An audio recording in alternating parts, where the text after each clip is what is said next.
இங்கே புதுக்காட்டு வாய்க்கால், நீலி வாய்க்கால், உட்குளம் பாசன விவசாயிகள் எல்லாம் வந்திருக்குங்க கலெக்டரை சந்திக்கிறதுக்காக.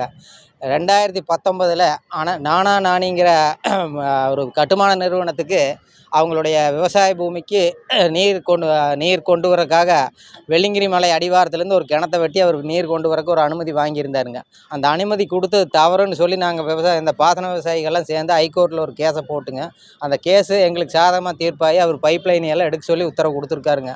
அந்த உத்தரவு கொடுத்த பின்னால் இப்போ இவர் 1 மாதம் கழித்து போய் ஒரு அப்பீல் பண்ணுறாருங்க. அந்த அப்பீலில் கொண்டு போய் தாசில்தார்கிட்ட நாங்கள் அந்த ட்ராகனட் ரெனியூலுக்காக ஒரு லெட்டர் கொடுத்தோம் அப்படின்னு ஒரு போலி ஒரு லெட்டர் கோர்ட்டுக்கு கொடுத்துருக்காங்க. அது சம்மந்தமாக கலெக்டரை விசாரித்து அது உண்மை அறிக்கை கொடுக்க சொல்லி கலெக்டர்கிட்ட கேட்குறதுக்கு நாங்கள்லாம் வந்திருக்கிறோமுங்க. அவருக்கு மீறி அந்த ட்ராகனட்டை மறுபடியும் ரெனியூல் பண்ணி கொடுத்தாங்கன்னா எங்கள் அத்தனை பாசன விவசாயிகளும் பாதிக்கப்படுவோம். அதுபோக லட்சக்கணக்கான மக்கள் குடிநீர் இல்லாமல் தவிப்பாங்க. இது நொய்யல் ஆற்றங்கரையோரத்துலேயும் ஒரு பெரிய கிணத்தையும் வெட்டி 2 போரையும் போட்டு அதெல்லாம் அனுமதியெல்லாம்